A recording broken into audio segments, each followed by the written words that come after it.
Exercise 2.1 question number 14. Last question of this exercise.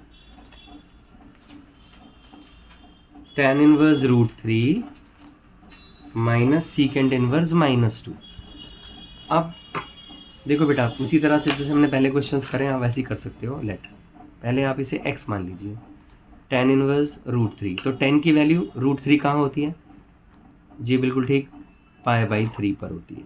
ठीक है, ऐसे ही अब हम इसको चलो y मान लेते हैं. सीकेंट इनवर्स माइनस 2, आपने पहले वैसे इस तरह के क्वेश्चन करे हुए हैं.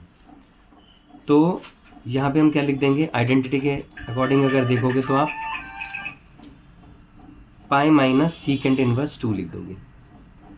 देखो जैसे कॉस की है ऐसे ही सीकेंट इनवर्स माइनस एक्स होता है, pi minus secant inverse x.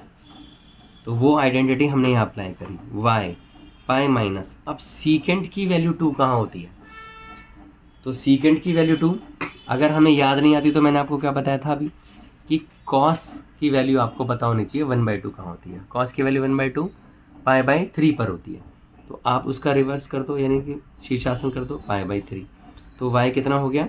2π/3.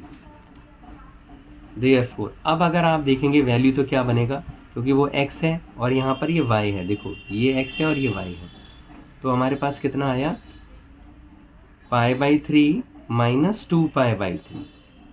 तो कितना आया बेटा? आप देखो एलसीएम अगर 3 ले रहे हो तो यहाँ पाई माइनस 2π कितना हो गया आंसर हमारे पास?